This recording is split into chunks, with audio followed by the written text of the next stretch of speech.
When we deal with combustible substances that can burn in air, it is very important to consider their fire-producing capabilities and ignition-related characteristics.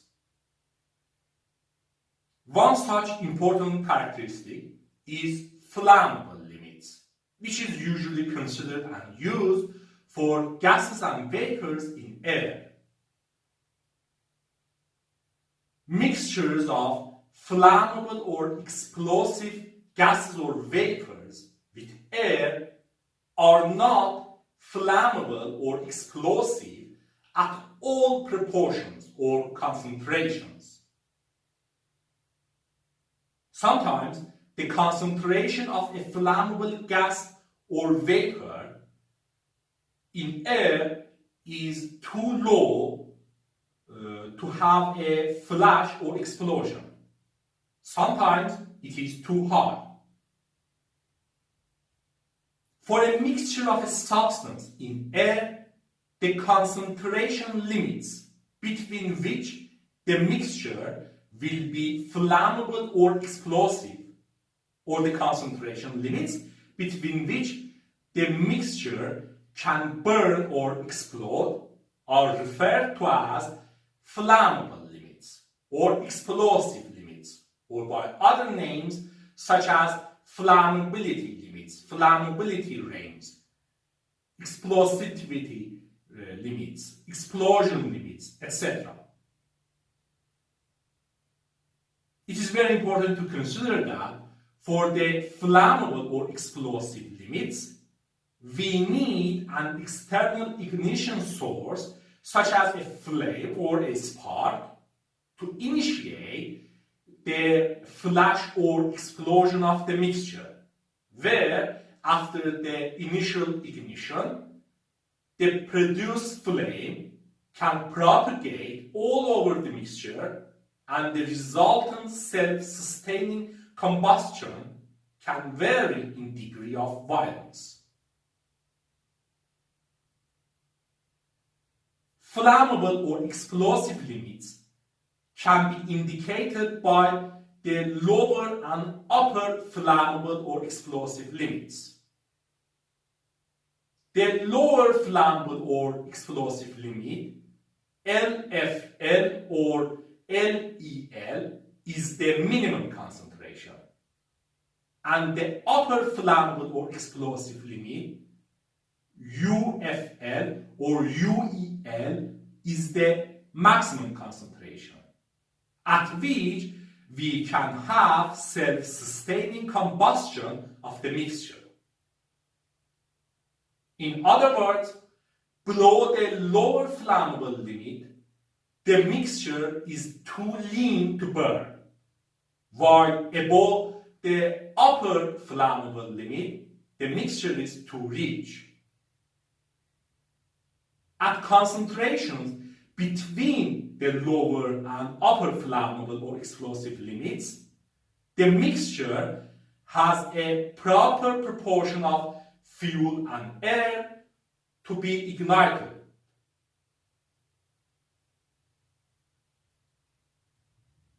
Flammable limits are usually reported in percent by volume at ambient temperature and pressure. For example, the lower and upper flammable limits of acetone vapor in air are respectively 2.5% and 12.8% by volume, which means gaseous mixtures of acetone vapor and air are flammable when volume percentage of acetone vapor in the mixture is between 2.5% and 12.8%. Based on the lower and upper flammable limits of acetone vapor in air, for instance, we can calculate that a room with a volume of 8 cubic meter requires about half kilogram of acetone to vaporize and make the space of room flammable or explosive. The lower and upper flammable limits can be demonstrated in different ways. For example, we can consider some liquid petrol in an open container with no airflow or turbulence around it. As liquid petrol vaporizes, its vapor will mix with air and will diffuse through air, where the concentration of petrol vapor will be high near the liquid surface and will decrease by increase of distance from the liquid surface.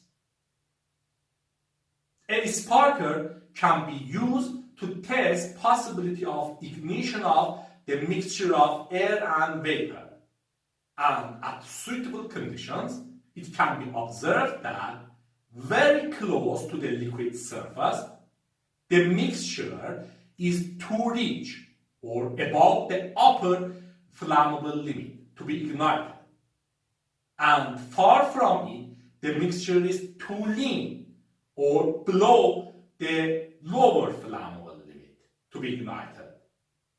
While close to the liquid surface, but not very close to it, the mixture has a proper proportion between the lower and upper flammable limits to be ignited. Here we should consider that such demonstrations require very careful precautions and adjustments, as they can result in fire and explosion and cause serious harm.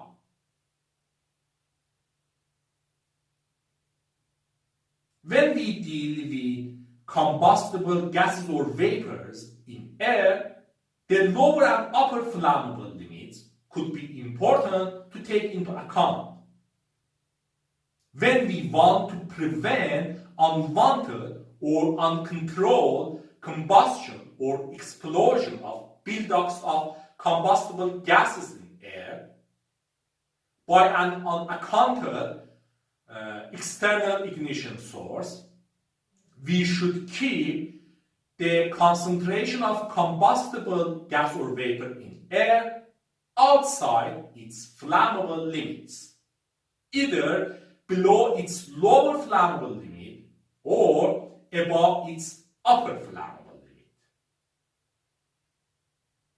In this regard, sometimes we might provide additional air, for example by ventilation, to ensure that the combustible gas remains below its lower flammable limit, while sometimes we might prevent entrance of air into a closed container with a flammable liquid to ensure that the combustible vapor of the liquid remains above its upper flammable limit.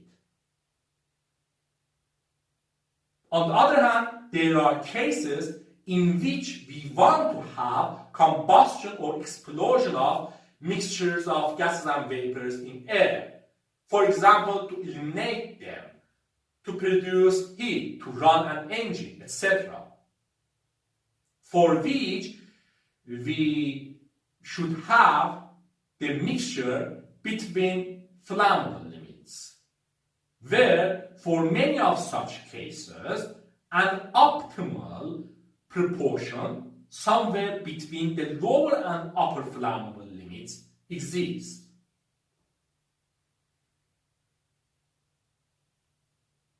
It is also important to consider that flammable limits are not intrinsic physical properties, but depend on measurement methods and precise test conditions. Also, flammable limits can change by temperature and pressure, where generally by increase of temperature or pressure, flammable limits get wider, or the lower flammable limit decreases while the upper flammable limit increases. Usually, oxygen of atmospheric air is used as the reactant with the combustible gas or as its oxidizer.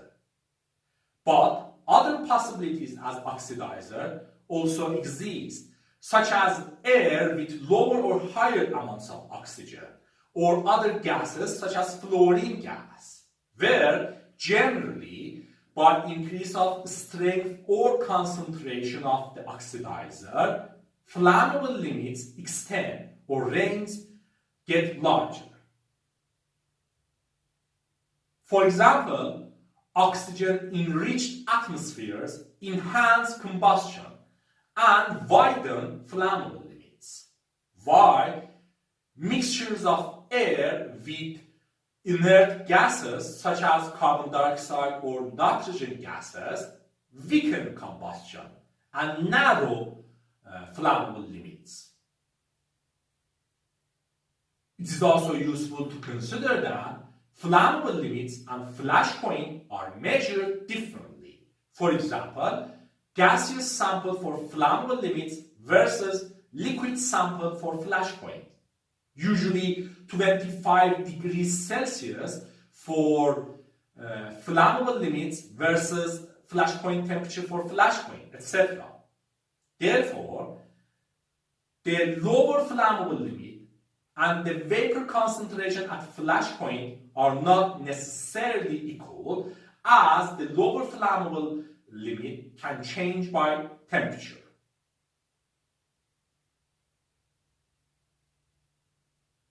It is also good to know that United Nations globally harmonized system of classification and labeling of chemicals, GHS, considers a flammable gas as a gas having a flammable range with air at 20 degrees Celsius and 101.3 kilopascals.